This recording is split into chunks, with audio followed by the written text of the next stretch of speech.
Jessica Devries. Yes. I nailed it. Not DeVries. Devries. Yeah. Awesome to have you on here. Yeah, I'm glad to be here. excited to sit down with you. I met you at Real Producers, Dupage Real Producers, a handful of weeks back, and then we stayed connected. How'd you hook up with that group, or why are you in that group, or what? I mean, you're a top producer, obviously, but why do you keep going to that group, and what do you like about it? You know, the event that I met you at was my first event I actually got to. Oh, lucky me. Lucky me. I've been meaning to get to them for so many years, and I finally, well, what it was is, I guess I'm in this upcoming feature for this month, and you need to show up at events if you're going to be featured. So, and I always wanted to make it out. It didn't work out. And so it worked out. I was able to go. It was great because I met you. I met some other great people. I got to see some other professionals that I already work with that I know, and some other realtors that I already know. And it was great. And then I just went to the one at 𝗬𝗂𝘂 a couple weeks ago, which I heard you were there. Yeah, I was. Yeah, I didn't see. It was such a big group. So I didn't see you there, but did you see me for a second? One or two things happened here. So as I was leaving, I tapped some female on the back and said, "Hey, good to see you." I'm not sure if I thought it was you. Oh. But the person that looked at me, whether you or not, like gave me an outlook. I'm like, maybe that wasn't her. So I'm not even sure. So I don't know. So either way, it makes for a funny story, I guess. But, I know. But yeah, I mean, they put on amazing events. I am so grateful. That panel at 𝗬𝗂𝘂 was pretty great. Yeah, for sure. Shout out to Andy Burton, man. He puts on these good parties, these good events. Congratulations. You're going to be featured. When does that come out? I guess this next month. I think it's the March feature. Oh, that's awesome. I haven't seen it yet, so. Oh, that's really cool. That's cool. Then we'll take this and we'll promote that at the same time. So that's kind of cool. Yeah. You've been in this business for how long now? I just celebrated 10 years. 10 years? Yeah. Wow. Yeah. Wow. So you're a transplant here. I am. Where are you from at? You definitely hear the accent a little. A little bit. It comes out in certain settings, but I grew up in Charlotte, North Carolina. Okay. Yeah. Mm-hmm. And you ended up here how? For real estate. Usually people from here go down there. I know. But you went the opposite. I'm the oddball. It's the long story short is the real estate company that I wanted to work with when I figured out I wanted to get into real estate, which is a whole nother thing, happened to be here in the suburbs of Chicago. And at the time, there was 4 other agents that made up that entire company. And I made the leap and moved up here. I don't have any family here. I was dating my now husband at the time, and he also had a job opportunity here. So we both moved here for both of our opportunities, and we're still at those same jobs today, same companies and everything. And it's been great, but it was a big leap to make that move. You did door-to-door sales. Yeah. Yep. What were you selling, and like how? I mean, that's not even something you even hear these days anymore. But like that's a hustler. Like no matter what, how you look at it. Like tell me about that. Yeah, I mean it's the best form of rejection you could possibly get. You know, you get your teeth knocked in, you go door to door. You're gonna be faced with rejection. You could be passing out $100 bills, and people are gonna reject you. It's just how we're wired. We're wired to say we're not interested if you knock on our door, right? So I worked with a company called Southwestern Advantage. They're the oldest direct selling company in the country. They started out in 1855. They've got a long history. Wow. And they've changed the products that have been sold to, for the last few decades, it's been educational books. So we actually sell these really great homework reference books and educational kids books. And it's this college internship program where it teaches college students how to deal with adversity, how to treat people right, all these foundational principles that we bring into, real estate, and the company my husband works with, they're kind of spin-off companies to that. And it's simple, but learned a lot doing that for those 5 years. Some of the biggest successes I know sold Cutco knives. Yeah. And I did that for a time. Not saying I'm a big success or anything, but I did that for a time, and that humbles you. Yeah, for sure. Just get, I got to a point Yes. where just the metric was, and I didn't even know the word metric back then, but just Yeah. the opportunity to get someone to open the door Yeah. was huge in itself. Absolutely. Yeah, it's a tough thing. And yeah, you're met with rejection. Again, no matter what you're doing, you're met with rejection. And it helps when you have a good product to sell as well. Like I always said, I couldn't sell something I didn't really believe in. So that helps. But you learn how to deal with rejection. You learn how to be pleasantly persistent. You learn how to leave people in a good mood, even when they say no. You learn how to relate to all different types of people. So incredible experience, and it's still going on to this day. It's every year college students are going out every summer, and it's pretty awesome. I can't get anyone in my house to open a door, so I would not want to be having to like the dogs go crazy. Doors like you're not sure if it's food. Even the food just doesn't even deliver to you. They just leave it next to your door. So I can only imagine having the challenges today to go door to door. Yeah. What you have, your operation. I hear you talking a lot about drama free. Mm-hmm. What does that mean? Like, I think I love the idea of it, but what does that mean to your business, and how does that work? I'm sure you can appreciate in our industry and our profession and what we deal with on a day-to-day basis. There's a lot. I mean, we're dealing with a lot of high stress, one of the largest financial, emotional decisions people make in their lifetime when you're dealing with real estate. I focus primarily on the residential side. And on that side, there's a lot of emotions that go into it. And there's also a lot of like cooks in the kitchen. There's a lot of different like power players within it, whether it's the realtors or the attorneys. And maybe the attorney says that they do real estate law, but really they're a litigation attorney and they're blowing up the deal and their client doesn't really want them to. The lender pointing fingers. There's so much that can creep in.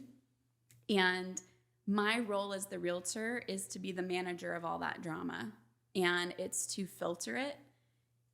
A lot of times what I've found is if we're insecure about what's going on in the transaction or things that are outside our control, we want to kind of point fingers. And naturally as humans, we want to go, well, this person over here, because it feels good to kind of deflect. But people don't remember what you said. They remember how you made them feel. And when you're gossiping or when you're adding to the drama, your clients, whoever you're talking to, aren't going to remember specifically what you said. They're going to remember, ooh, that doesn't feel very good. So, I try to rise above it and go, hey, if it's not contributing, it's not helpful for my client, I filter things. And I filter things over the years where I tell my clients, because they kind of get the sense that something's going on. And we kind of joke. I'm like, look, once we're all closed and done, I can share some stories with you. And then I do. And they're just like, man, thanks so much for saving me from that, because it just wasn't helpful. But there's just so much going on, right? There's so many moving parts. And it doesn't help to point fingers. It doesn't help to deflect that stuff. It's just like, hey, let's keep it smooth sailing. Nobody needs added stress in their lives. The best brokers, and I'm counting you here, is they manage the egos. Like, think about this, like realtors, we're pretty egotistical. The attorney's like, even if he practiced litigation, he is not going to tell you that in one way or another. He's still going to be the expert. Yeah. You have the lenders. I think the lenders, not so much ego. It's they just try to steamroll everything. Yes. They just try to move it as fast as they can. And that's not a big deal. We'll figure it out later after appraisal. Like, and you run into all those different people. And it takes somebody in every transaction. So every so often you get two realtors that really work good together, and it works out. They collaborate. Yeah, they collaborate. If anything, they recognize what we're talking about here and head that off. But usually one of the two realtors has to be the lead realtor. Man, and this is what I appreciate about you, because I feel like you do get it, and you operate a lot in the same way, where it's like, look, like, you've been doing this way longer than I have. You have way more, but you take the ego out. I mean, it's not helpful. And you might think you're impressing people by going around and being like, look how much of a hot, like, big deal I am. Nobody likes that.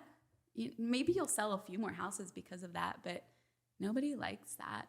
And it was really hard to navigate that in the early stages, being really young in the industry, starting out, I didn't own a house, I didn't really have much experience. And so trying to navigate that, and when a realtor on the other side, and even to this day, I mean, again, I still have so much to learn, but I have a track record now. I've sold some houses, and because I can come across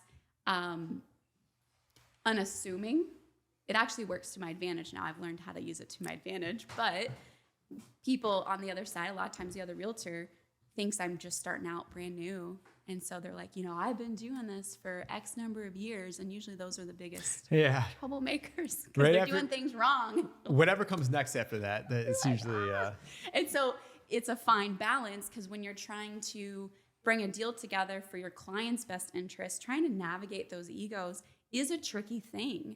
And what I've learned is you got to do a little bit of kind of making that other agent feel good, because it's an insecurity that they feel the need to share that and put them on a pedestal above you. And so you have to kind of make them feel good about it. You don't want to combat them, but you also have to hold your ground. And so there's been many times where it's worked in my favor, because they don't expect me to be a good negotiator or be able to do what I do. And so I kind of come in, it's like Jedi mind tricks sometimes, and it's kind of fun. So work in the room. It's not how to work the room. So I've learned to embrace it. One of the books, I have a list of books that I think every realtor should read, and one of them is It's No Ego. It changed my life. It's No Ego? It's called No Ego. How do I not know this one? It's a great book. And the one thing I take away from it, and I use this every day, whether it be with my wife or in a meeting or with someone I might be mentoring, is every time I'm about to say something, is that important? Does that add value to the conversation, or does that only make me feel better? Exactly. And if you could break down your comments or your thoughts, and what's coming out of your mouth, you're able to actually contribute a hell of a lot more to whatever's going on versus making you feel better. Exactly. So that sums it up. And our business, real estate, attracts a lot of ego. Sales in general, especially real estate, attracts so like just big egos. It's a way to kind of make people feel good, and it's easy on social media to kind of come across a certain way, and then you look up some of those and you're like, they're not really actually selling anything, but they're good at fluffing it up, and consumers don't know, customers don't know. I sold $1 million worth in real estate. That sounds great, but okay, maybe that was 2 houses last year. It's all misperception. And it used to really get to me. But as I've matured and I've grown in my confidence and my track record, I'm like, it doesn't matter. I can just do my thing. And I think that's a great point. So I'll have to check the book out. Social media is a lot of fluff. I mean, it's so amazing. Much fluff. It's amazing I don't care what business it is, but much fluff. I love the whole productivity hackers on there that really don't have anything to do in their day. So they have really nothing that they're hacking. Like I know. Seriously. I call so right now, and I'll step it on a ledge here. I think social media is a great tool, right? It's a great tool, and it's a supplemental avenue to build a brand and build credibility. And there are people that have built their businesses based on social media, and that's great.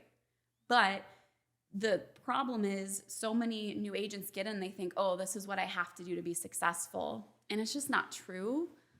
So this trend of what I call glamour marketing is so big right now. And like this year, I feel like that is the trend, is I've got to put thousands of dollars into my marketing and my content and my videos. And guess what? All these companies that run these marketing companies, they are all for it. They're like, absolutely, let's do it. Let's like bring you in and we'll glam you up, and that's great. And there's a balance, but the problem is when people think that's what I need to be successful.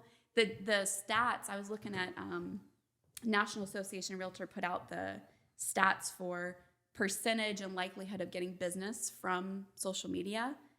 Do you know this stat? Have you heard this before? I don't. It's 2% of a realtor's business last year came from social media efforts. And you think some of the realtors I talk to, and again, if this is working for some, great. But the problem is when new agents think, hey, this is where I got to start, and they don't even have money, they don't have the funds. Once you get an established business and it's working, be cool. Like, do it, and I'm doing some of it. I'm kind of getting more into video, but it's a misconception that's really not healthy. And some agents are spending thousands and thousands and thousands of dollars a month without having any income yet, right? And it's just not true. Well, so go back to Dupage Real Producers. Andy better take care of me. I keep announcing this on these recordings, but you have call it top 100 agents, Dupage County. They're all at a point in their career that it wasn't, social media had nothing to do with how they got to be top 100. Right. Even the younger ones that have only been around for 4 or 5 years, and I would even you've been in the market 10 years. I would even say like that wasn't what got you to where you're at. Social media was around 10 years ago. You might have been on MySpace or something, but it was MySpace. And yeah. But it's those genuine relationships. You said it. I love the saying you said before. People don't remember what you said; they remember how you made them feel, and that's what that is. And it's usually not a TikTok or a Facebook post that really makes people feel a certain way. Right. It's that one-on-one. However, I think social media ends up being a way to get somebody's attention. But I think everyone that's plowing all that money into that, they don't know that second part. Like, oh, I'll throw all my stuff everywhere, but I don't know what to do after that. Right. And that's the secret that I think if anyone that's going to use it as a tool, they have to figure out how to get them, get their information, add some sort of value to have them give you their information. And you gotta build up some experience too. I think it's unfortunate that that's such a focus, but marketing companies, they're good at what they do. And there's also that saying, if you want to make a lot of money, sell things to realtors or buyers, right? Like, if you're always a product with them. So yeah, for sure. Well, talking about customer experience, you have, between the stories I've heard, people I know, what I read online, you have a huge reputation for quality customer service, the way you make people feel. Mm-hmm. Like, it seems like it's something natural to you, but what is it about your business that you're able to just like give people that remarkable feeling? Well, I will say that to this day, I've never paid for a lead all my business in moving to an area where I knew 0 people. So I started from the ground up and I built a referral-based business, starting out not knowing a single person. And so I'm very proud of that. And now I'm starting to look into some other avenues and things like that. But my focus and my drive, it's a double-edged sword for me because I get a lot out of just helping people. I really do. And I have to keep that in check because it can be an unhealthy thing where I like to pour into other people's cups and then my cup's empty. But real estate has been a great career to put that towards a good cause that I can also earn a living. And I like being a connector, moving to the area, not knowing anybody. It's been really fun to build relationships and bring people together and be that connector.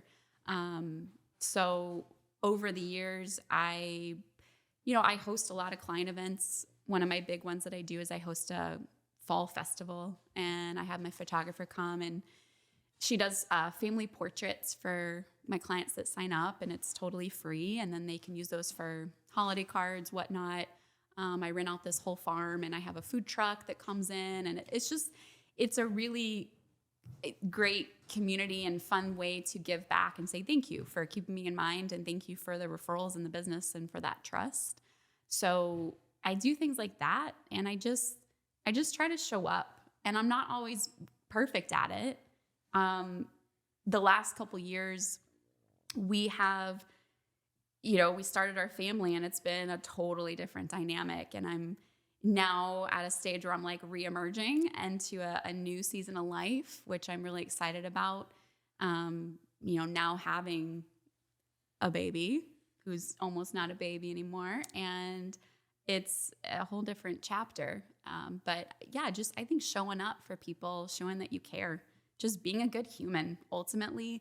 And the key is being genuine about it, because I think a lot of people try to, do the tit for tat, and they're like, well, if I do this, then I'll get this in return. And you can't do that. I think for a long-lasting, sustainable business, you can have things that you track, and you can have ways that, hey, I'm going to make some calls, and I'm going to write some personal notes and do some of those simple Buffini system things. Right? Yeah. That's really what I followed. But at the end of the day, it's showing up and just being a good human first. So your event, that's awesome. Yeah. Yeah, I can picture the leaves and like it's awesome. It's like best time of year. you take that event that you're bringing real people face to face together. Then you go put that on social media. Yeah. Then you go throw that video up there, or Right. whatever it might be. Like that's where I think the leverage of social media comes for at that point. It's Right. like, hey, look at what we did with our clients and look how happy they are. Like I think Right. that's where you leverage that. Because you can only have so many Facebook posts about the Right. best things to negotiate a deal or whatever. Like, I know. like, you just become noise at some point. I know. You said 100%. something there. I totally drew a blank on where you're going with that. I heard you talk about the Pareto principle Oh, yeah. the on 80/20. another podcast, 80/20. How are you focusing? How are you focusing your 80/20 and finding new business or getting things done? Well, time is our most precious commodity, right? And realtors, 50% of the things they do, they don't get paid for. 100%. Yeah. Like we're not focusing on the income producing activities. Yes. And there's just a lot of realtors that don't go about this the right way. And really, I heard early on, you've got a business if you're building systems and leveraging with people and working towards, because you either have time to make more money or you can use money to buy back your time, right? So you can either, use time to whatever, you know what I'm saying. Have you read that book, Buy Back Your Time? No? Oh, that's a great book. You gotta write that one down. See, I got some more books. See, there's lots of books. When you said when you were talking about the ego book, have you ever read Seed of the Soul? No. Oh, it's a deep one, but it's very much about the ego. But it can be a little intense. So, okay, Buy Back Your Time. By Dan Martell. It's an awesome book. Dan Martell, cool. Yeah, he's pretty popular right now. Like I know he's Yeah. got a good podcast and all that, but he's got a lot of great hacks in there. Love it. So maybe it's some of this stuff, but it's that whole concept. And there's so many realtors that are working at 80 years old, grinding, and either their marriage isn't working out or they don't have a good relationship with their family or kids. Like, what's that for? Working is and can be. We can have a great passion in life, and I love what I do. I love real estate. Well, I'll take that back. I've never been the one that's like, I just love houses. That's not me. I love helping people. Service. And I love getting that opportunity and all that comes from that. But at the same time, I love traveling. I love the opportunities that it can create outside of just working and grinding. And I'm very aware of that. And I've seen so many realtors go about it the wrong way where they're just putting out fires all day, every day. They're reacting. And I've always tried to be proactive and get ahead of the fires. And I don't always, but I try to. And that's just staying in front of people, staying top of mind, showing up. And so with the 80/20 rule, it's making sure that, especially now that I have a kid, I do think once you have a family, your time is even more, or can be even more intentional. Because if I'm going to be working, I better make sure I'm moving the needle forward and I'm doing things to kind of keep things rolling. And so now I have intentional lead generation time where I'm intentionally reaching out to people and checking in and saying, hey, how's it going? What can I help with? Is there anything, you need a referral for? And just making those touch points to be helpful and stay top of mind. And it's working out. Do you time block your calendar? I will say I'm not the best example of that, but I do have a very built out Google Calendar. I also have a physical calendar, and then I have a wall calendar where I've planned out my whole year of like my big rocks, when my rest weeks are, when I'm taking some time off, when I'm going full speed ahead, when my lead generation days are. So I do have that.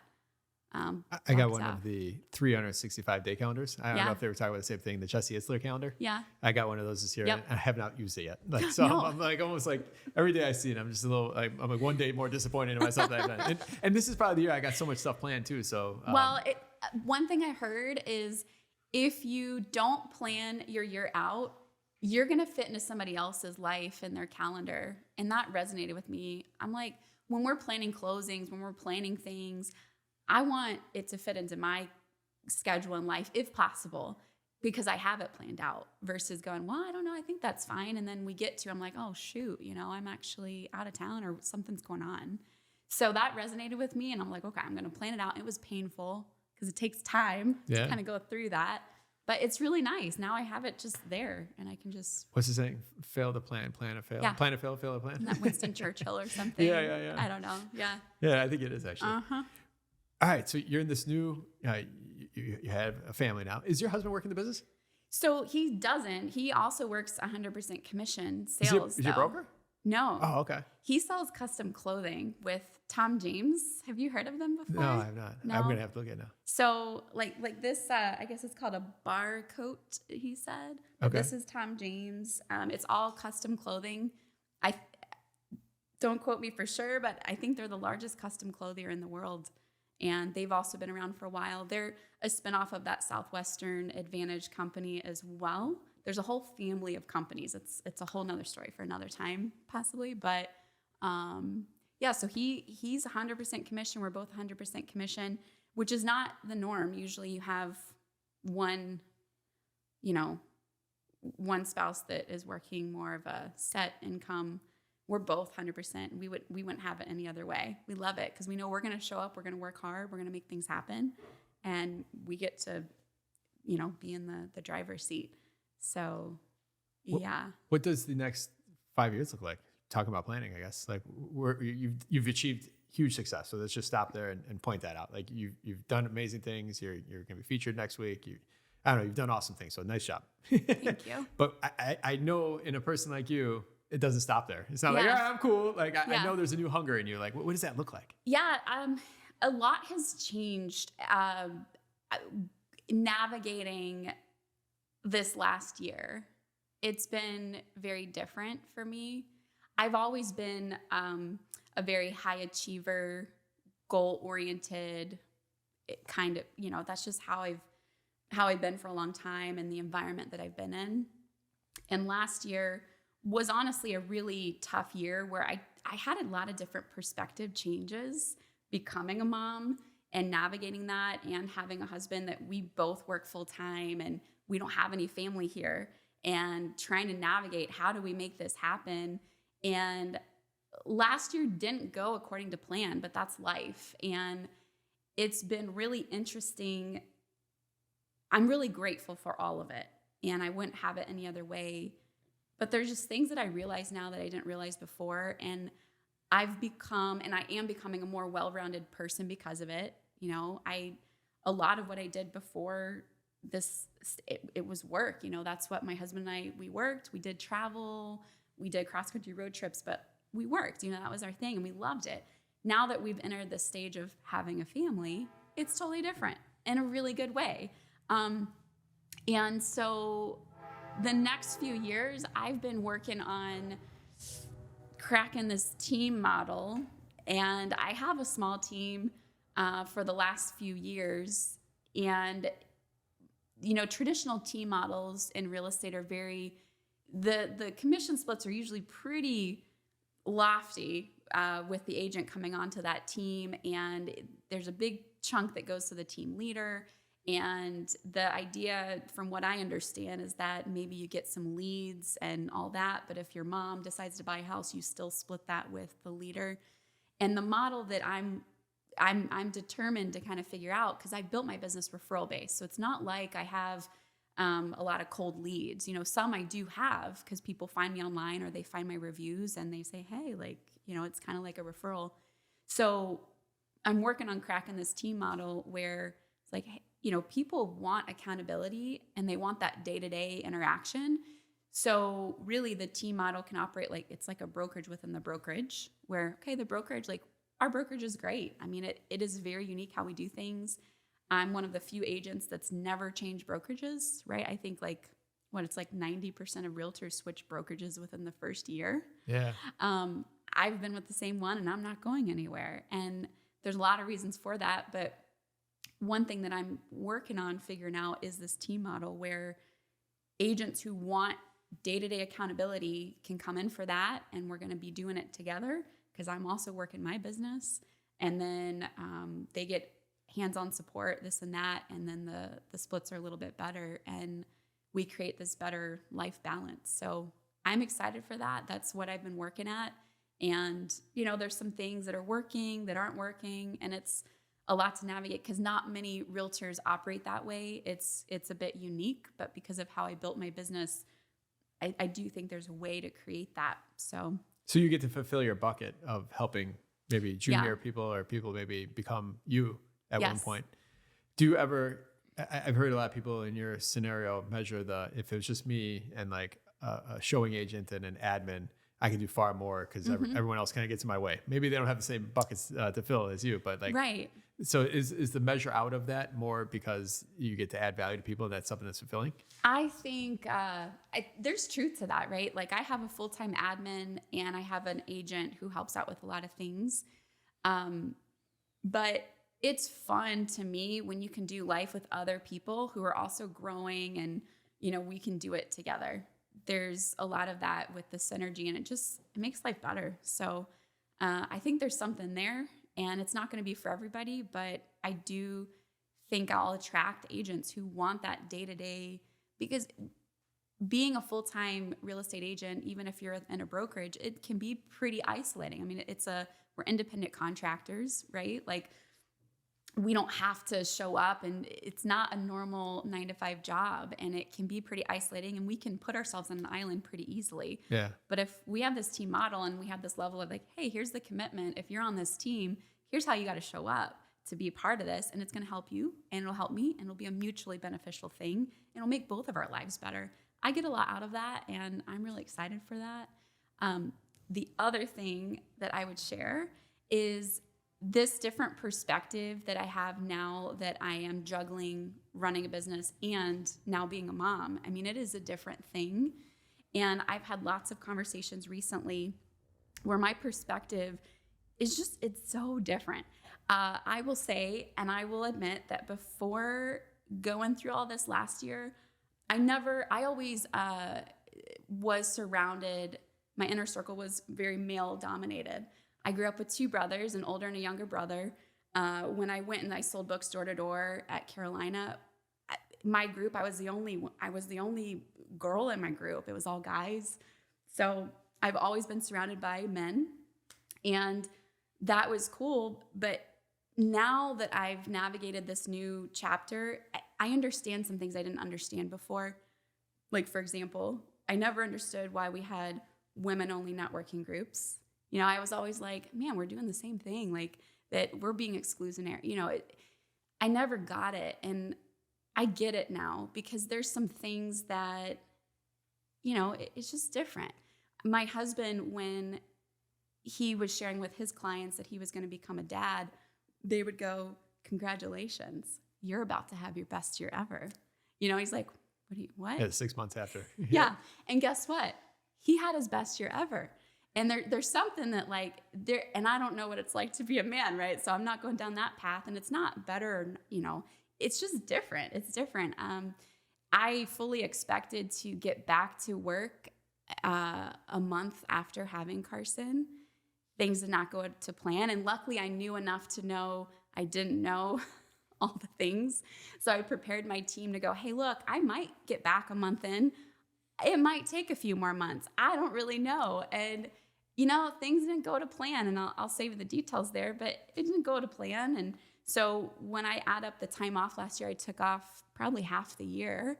And while it was still a good year production-wise, industry-wise, I did decrease by 50%. And it was tough because I've always been a high achiever. I've always grown. And it was a challenging thing to navigate. And so I also feel like I have kind of this voice that I can speak up, especially because within our company, we've grown. Starting out when I joined Southwestern Real Estate, there's 4 of us. Now we have offices around the entire country, and we have a lot of young women agents joining. And it's kind of like, look, you can have your best year ever and have a baby. That's certainly a possibility, but it's okay if you don't. And there's some things that we navigate if your spouse is working full time that it can be a little challenging. So I've kind of entered this different perspective where now I understand women only groups they didn't understand before. And I'm like, okay, there are some different things that we do deal with, and men deal with some different things too. So I'm grateful for it, but it was kind of an ego blow last year, to be honest, decreasing in production, but I don't have any regrets, and it still was a good year. We have it good. Men have it good. I don't know if I'll use the word easy, but we have it much easier than you in this scenario. Where the guy, you said, we do a lot of growing up in that 6 months after. Yeah. We figure out who we are, and you have the best like mental like snapshot of what you want your life to be in the 6 months after. Yeah. And usually we're not staying up all night. We're not like, we have the clearest thoughts when the women might have like their foggiest like moments. Yeah. Like, and we get cigars and you guys get to breastfeed in the middle of a park. Like, like it's all like. It is a wild journey. I'll challenge you though. I don't think it's that you guys have it easier. And I think that's part of it. It's just different, you know? Yeah. It's just different. I realize I've had lots of conversations with my husband, and he's gone through some challenging stuff. I mean, there's been, and it's almost like there's so much about, hey, the mom. There's a lot that as dads go through. So I would challenge you. It's not that it's easier or harder. It's just different. It's different. If there's anything different. that's hard, I didn't know. You read all the daddy books and all that stuff, but a lot of it did not be like, hey, your wife's gonna be pissed about this, and make sure you don't do that. So a lot of how you need to show up for your wife was not there. Like I think most guys want to show up and be whatever support system they have to be, but they don't know what to do. They might say the wrong thing. They might do the wrong thing. Uncharted territory. There's a lot of hormones going on. Like, do you know, like a woman after having a kid, her body doesn't go back to normal for 2 years. Yeah. And your kids are how old now? They're 12 and 14. 12 and 14. So, it's like, and so back to back within 2 years. You can tell my voice, I made mistakes. Like I like 12 years later, I'm still like thinking like, man, what does it take to be a parent? There's no book. And guess what? Even if there was, every kid's so different, man. But it's such an incredible thing to experience, and there's so much good that comes from it. And so I think the next 5 years, I'm excited to tap into some of this and kind of show and pave the way of like, hey, here's how you can have a both and if you want it, to have a successful like marriage, home life, raise kids, and also have a good business if that's something that's important, where you don't have to work 24/7, grind every single day, right? I think that's important.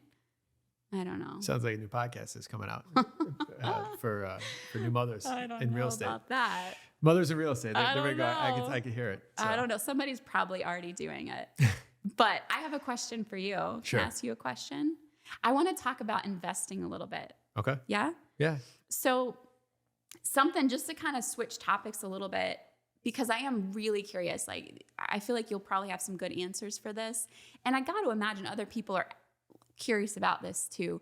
What I have found over these last 10 years, talking with other realtors, having different conversations, is there's kind of two buckets for real estate investing. And either there's the realtors who get it, who are all about real estate investing. And we realize there's different types of investing, right? You could do it for appreciation, cash flow. There's different reasons, but there's some that get it. And then there's some on this side that are just like, no, the tax benefits aren't worth it. It's not what it's cracked up to be. And I stay away from that. And I've always tried to figure out, what is the difference? What happened to these people over here to be so, maybe they've had some bad experiences. And then what have these guys figured out that I want to figure out? Because I have a couple properties. I'm pretty early into it. I've got a lot of clients that are really wanting to get into investing. And I think there's lots of good opportunity in the suburbs. You talk about this all the time. The city has some opportunity, but I think there's actually a lot of gold in the suburbs. And I would love to hear your feedback on that question and what you think the difference is.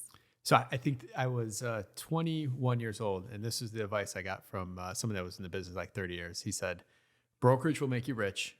Investing will make you wealthy. And that's always stuck with me. It's really, I mean, it's if even an average broker can pull down a couple $100,000 a year. And maybe you have enough write-offs so you take some of that, but it's the investing that if you pick up a property a year, like you'll make that you'll make double that over the next 10 years, whatever, between paying it down and rent and all that stuff and the different tax write-offs you have. So I think it ends up being fear-based, those conversations more than anything, just not knowing what you don't know. Because there's never going to be that scenario where it's not worth it. It might not be worth the effort. It might not be worth losing the sleep, but maybe you just have the wrong people in your network to kind of help maneuver you through that. Listen, my first rental I bought, it was in Rolling Meadows. I put an ad in the paper. I let the first sad story come in. I let her get away with like a couple $100 deposit. She didn't even pay me the full first month, and I let her move in. And like I chased her for like every $50 after that for like the next 3 months. I ended up filing for eviction, doing the modern day cash for keys. And I said, I am done forever, and I'm only going to go sell properties. And so you were in this bucket over here. I was in that bucket. Yes. Great. But let's keep this in mind, though. What I did with that rental property, though, right away, and this is what kind of pulled me back, is it ultimately pulled me back was I was frustrated, I was pissed, so I said, we're just selling the property. Yeah. In an 18-month period, I still made $40,000 on that sale price. Market was good, it was 2000, which doesn't always happen. Doesn't always happen, but it can happen. I still said, man, like there's a lot of money in this, like, and then you think about this, the wealth the money that brokers receive, man, it comes and goes. Yeah. But the wealth that in the properties that's still there. So, the building we're in, like this will, no matter what happens with the market or how many deals I close or how many properties we manage, like this property is still going to get paid down, and it's still I'll get the humongous tax write-offs like going against all the other revenue I have coming in. So I think it's just fear-based is where I'll say that. Now, I think we did this, I can't tell you how we came with this number at this point, but we did this survey study. It was about 5 years ago now. And it was around realtors and what we call investment-minded realtors. Mm-hmm. And it ended up being, it was like a very small percent. We used to call it 10%. It was like 9.8% it came out to be. But only like 10% of realtors really have the knowledge or the ability to really run through transactions, know it, are investors themselves and so forth. So it's a very we go through more or any of these car, all these, like there's very little. There's more now, but there's very little when it comes to the real estate investing side. Even just down to like some of the terminologies and just understanding that where they're very good at teaching about ethics and all that stuff, but and how not to do this with your listing. But it's like no one's really teaching the fundamentals, and it's not been offered out there that often either. Why? I don't know. I don't know. Are they secrets that people don't want to share? I don't know. Maybe it's just that's not their mission. I know I've reached out to like Main Street before and said, hey, listen, I will volunteer, like go in and teach this or teach about property management or, ultimately I end up creating this, it goes out every 2 weeks to all the realtors in the Chicago market. It's just a few things that can help them. Yeah. Ultimately, in the end of the day, if I get, this is the whole, like, I'll give this for 3 years if I get a few referrals for property management. Yep. So it's a win-win to me in that sense. For sure. I've been trying to do my part in trying to share what realtors have to know. I appreciate that because there's a couple things. To be fair, the associations, they are good at the ethics and the things we need to know in the continuing ed, but it's not so much of here's how you build your business. Here's how, it's like, it's just not. To be fair, they don't teach you to do contracts or anything like that stuff either. But some of the fundamentals. Yeah. Yeah. So with investing, if somebody wanted to get into it, like what's your best advice? So it sounds like that's really good to know that your first one, you could have very easily stayed in this bucket, but what pulled you out, if I have this right, is you were like, well, I still made $40,000. That and that whole, what my mentor said about it's going to be the investing that's going to make me wealthy. Make you wealthy. Yeah. And I've always thought that too, because you look at the wealthiest people, they own real estate. A big portion of them. Well, think about this. Even when I was doing brokerage full time, and that was my main source of income, and you have to keep repeating that. Right. If you don't have a team and you have a baby, you have to that goes away. If you have a rental portfolio or you have different advantage, or just call it levers you could pull. Right. Like this is a bad year in the broker side. I'm going to sell this property because I got 140,000 equity in it, and maybe that's just another option that you have. So I know we're probably running out of time. Are we running out of time? I think we got a few. Good. We still got some time. Okay. Yeah. So if making the numbers work, right? So now prices are up. They're going to keep going up in most of our markets. Interest rates, they're going to do what they're going to do. They're a little higher than a few years ago. We can't control them. there's got to be a tipping point where if you're buying with cash versus your financing, and like if you're going for cash flow rental income, and then you're also hiring a property management company, is there kind of a basic model or litmus test of, hey, this could be a good, investment property versus not?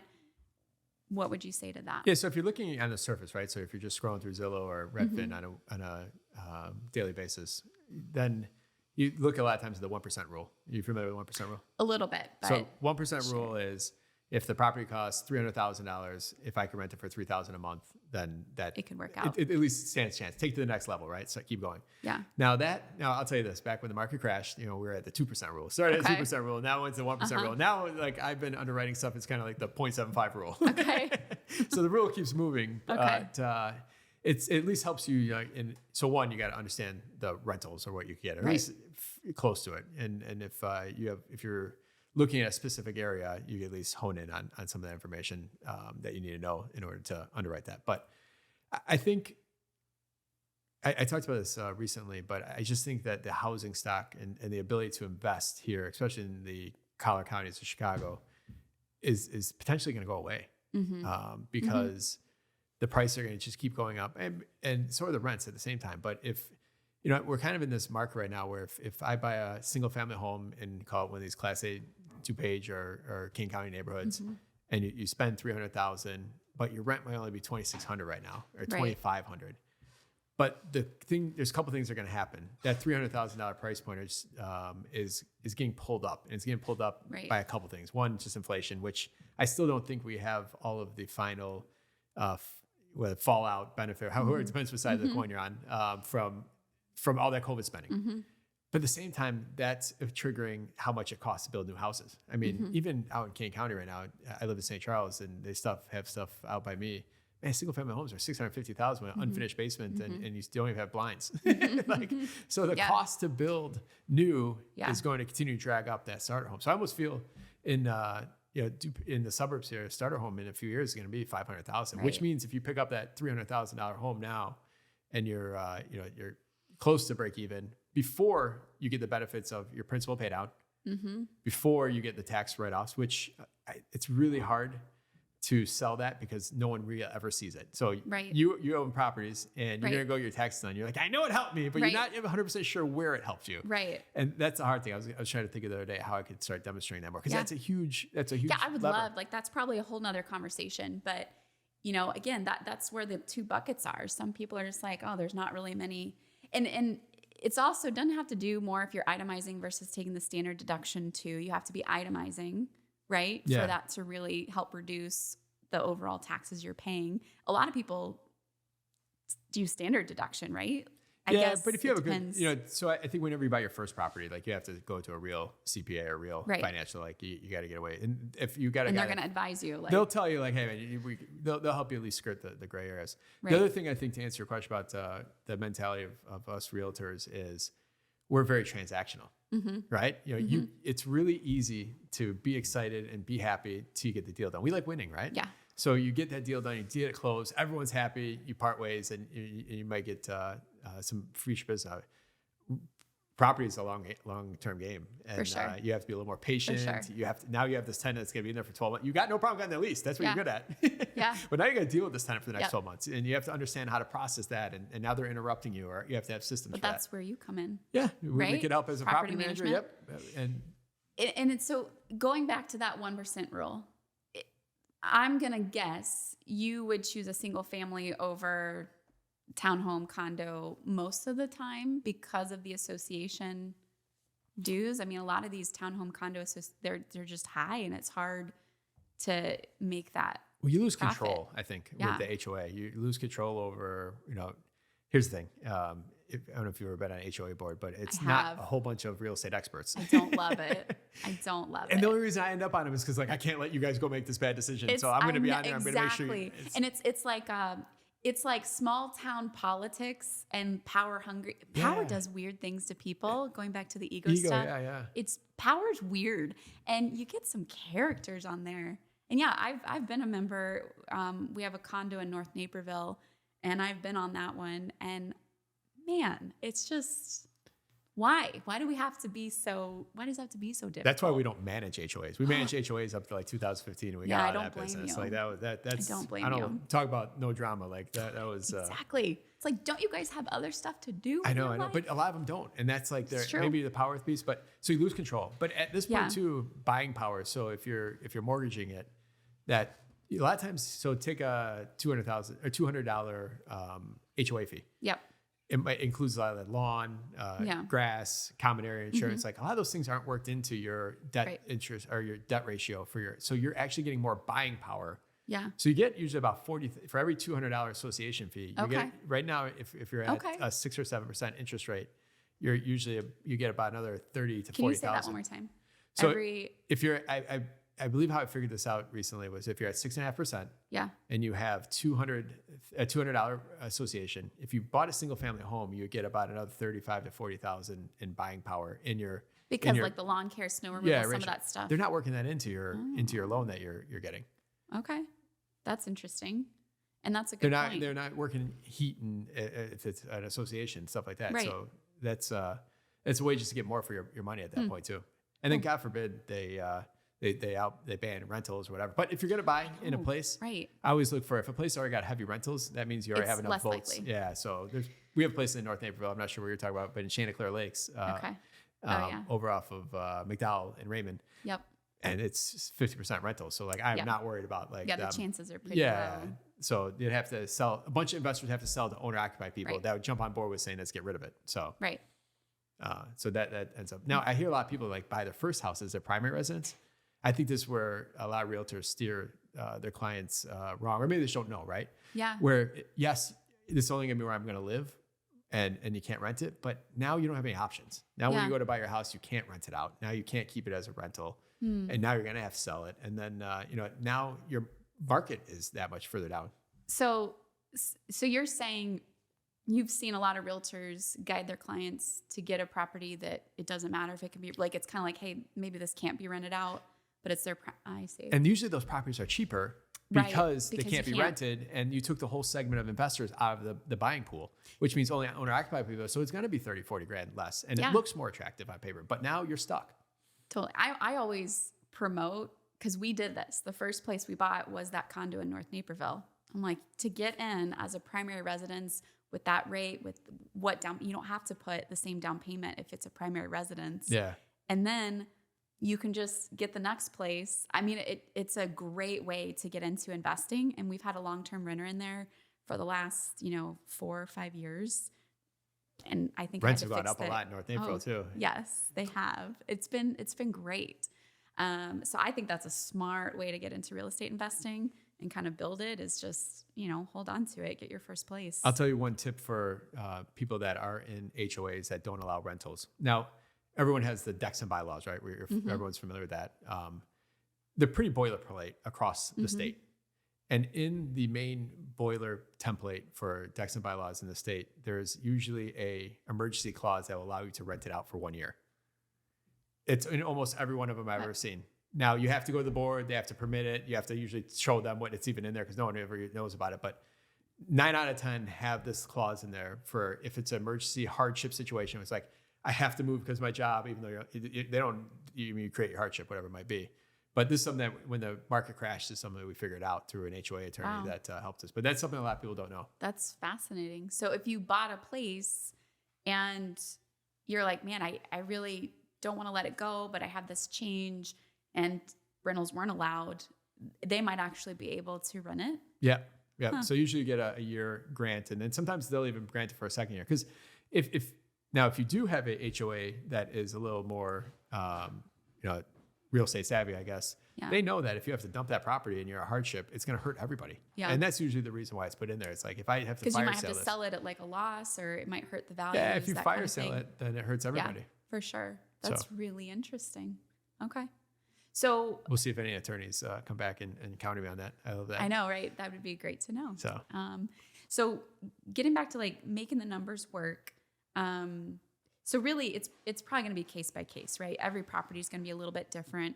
But if you're wanting to get into real estate investing, you can kind of roughly use the 1% rule that if the home's 300,000, if it can at least rent for 3,000, give or take, that could be a good investment, even if it's financed, right? That would still Yep. hold Yeah. true. So that 1% rule holds pretty good with that. Usually your next number there is like, all right, 1% works, or 0.75, whatever you're graduating to the next level with.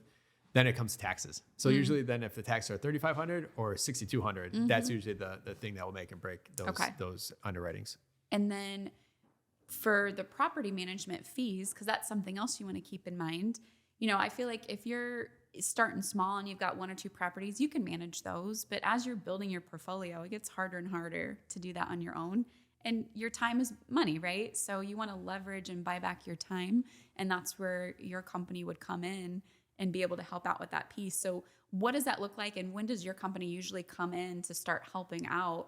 You probably help out with all different types, but what does that look like? And what's kind of typical costs? You don't have to share, but if you want to give kind of a broad range, that could be helpful. Yeah, for sure. Good question.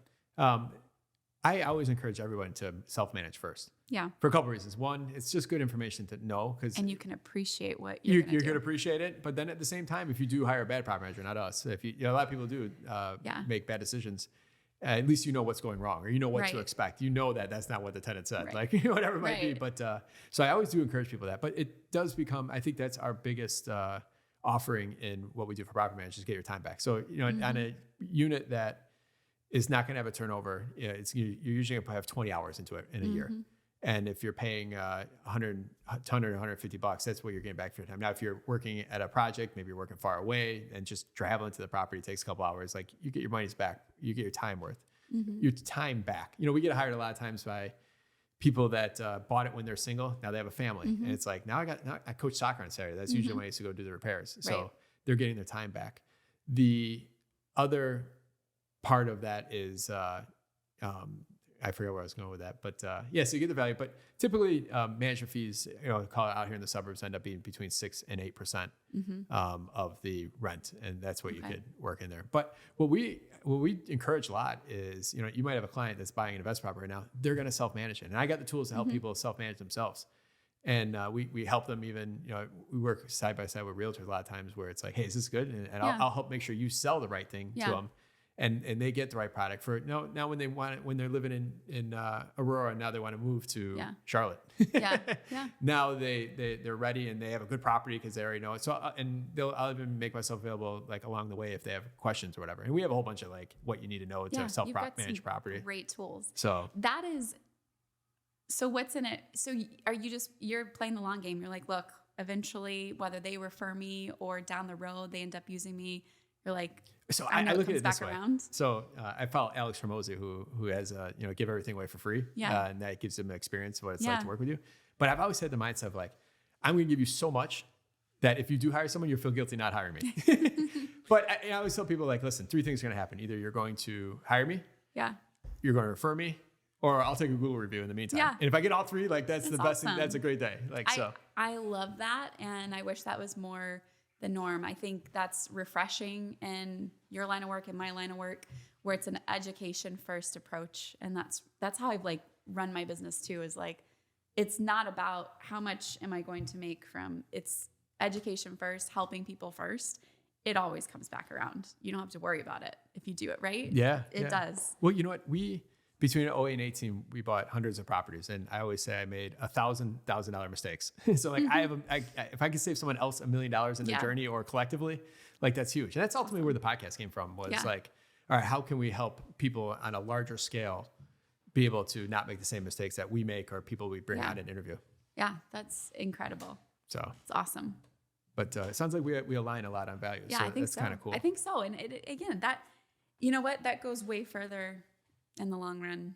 I definitely believe that. You just there's a Zig Ziglar quote about that, or Brian Tracy or somebody, where it's like, help enough people get what they want in the world, you'll go from earning a living to I'm butchering it, but there's a great quote, and it's true. How horrible is that when you can't remember a quote that's perfect for that moment? My husband can like whip these out. Like he can just like get the quotes out. He quotes movies all the time. And I've got a lot in here, but they just don't always come out the right way. But you know what I mean. Well, this has been awesome. Yeah, I appreciate you coming over here. I know this is a little hike for you, but this has been a fun hour. So really appreciate it. Thank you so much. Thanks, Mark.